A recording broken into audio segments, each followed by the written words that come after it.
Hello all welcome back to my channel Ashwini Venkat diaries. ఈరోజు video ఏంటంటే మా పిల్లల కోసం నేను అలోవెరా సోప్ తయారు చేస్తున్నానండి. అలోవెరా పిల్లలకే కాదు పెద్దవాళ్ళకు కూడా చాలా మంచిది. ఈ సమ్మర్లో మంచి కూలింగ్ ఎఫెక్ట్ని ఇస్తుంది. మనకి యాక్నే, పిగ్మెంటేషన్, సమ్మర్లో వచ్చే కొంచెం మంట, దురద, చెమటకాయలు అలాంటి వాటికి కూడా మంచి కూలింగ్ ఎఫెక్ట్ని ఇస్తుందండి. మంచి కలర్ని కూడా ఇంప్రూవ్మెంట్ చేస్తుంది. ఇది చిన్న చిన్న ముక్కలుగా కట్ చేసేసుకొని మిక్సీ పట్టేసుకోవాలి. ఇలా జ్యూస్ లాగా ఫామ్ అయిపోతుందన్నమాట. ఈ సోప్ బేస్ అనేది నేను గోట్ మిల్క్ సోప్ బేస్ తీసుకున్నానండి. సోప్ బేస్ ఎప్పుడైనా కానీ డబల్ బాయిలర్ మెథడ్లో తీసుకోవాలి. గోట్ మిల్క్ సోప్ బేస్ అనేది హ్యూమన్ బాడీకి చాలా దగ్గరగా ఉంటుంది and at the same time చాలా ఫాస్ట్గా కూడా మెల్ట్ అయిపోతుందండి. ఇలా మనకి మెల్ట్ అవ్వడానికి 15 to 20 minutes అనేది టైం పడుతుంది.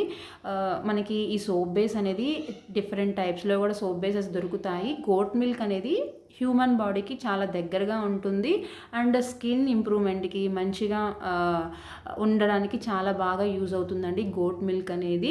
ఇది మనకి ఆన్లైన్ అన్ని వెబ్సైట్లలో దొరుకుతుందనమాట. ముందుగా ప్రిపేర్ చేసి పెట్టుకున్న అలోవెరా జ్యూస్ అనేది ఈ సోప్ బేస్లోకి వేసేసుకొని మనం కలుపుకోవాలండి. రోజ్ వాటర్ 2 or 3 tablespoons వేసుకుంటే సరిపోతుంది. అండ్ విటమిన్ ఈ క్యాప్సిల్స్ కూడా చాలా బాగుంటుంది. అలోవెరాకి మంచి కాంబినేషన్ అనమాట. విటమిన్ ఈ క్యాప్సూల్స్ అనేది మనకి వ్రింకిల్స్ని తగ్గిస్తుంది, ఫైన్ లైన్స్ని తగ్గిస్తుంది, మంచి టెక్స్చర్ని వేస్తే మనకి స్కిన్ ఇస్తుంది అనమాట.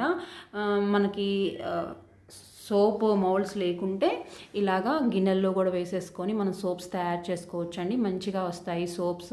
మనకి రూమ్ టెంపరేచర్లో ఒక 3-4 అవర్స్కే మనకి సోప్ అనేది మంచిగా తయారైపోతుంది. మంచిగా గట్టిగా అయిపోయిన తర్వాత మనం సోప్ని రిమూవ్ చేసేయడమే. చాలా బాగుంటుందండి. పిల్లలకే కాదు పెద్దవాళ్ళు కూడా యూస్ చేసుకోవచ్చు. అండ్ పిల్లలకు కూడా ఏమైనా బాడీ మీద ఇరిటేషన్స్ అలాంటివి ఏమన్నా ఉన్నా కానీ ఇలాంటి సోప్ యూస్ చేసుకోవచ్చు. ఈ సమ్మర్లో మంచి కూలింగ్ ఎఫెక్ట్ని ఇస్తుంది. మనం ఎప్పుడైనా కానీ సోప్ తయారు చేసేటప్పుడు 80% సోప్ బేస్ ఉండాలండి. మిగతా 20% మాత్రమే మనం తీసుకున్న అలోవెరా అలాంటివి 20% మాత్రమే ఉండాలి. మనం సోప్ వాష్ చేసుకునేటప్పుడు కూడా మంచి ఫోమ్ వస్తుంది. చూడండి, ఇలా ఫోమ్ వస్తుంది. కొంచెం మనం మార్కెట్లో వాడే సోప్స్ కన్నా మన ఇంట్లో మేక్ చేసుకునే సోప్ కొంచెం ఫోమ్ తక్కువ ఉంటుందండి, కానీ very very good for skin అనమాట. మీరు ఒకసారి ట్రై చేసి చూడండి, చాలా బాగుంటుంది. వీడియో నచ్చితే లైక్ చేయండి, కామెంట్ చేయండి, సబ్స్క్రైబ్ చేయడం అసలు మర్చిపోవద్దు. Until then bye.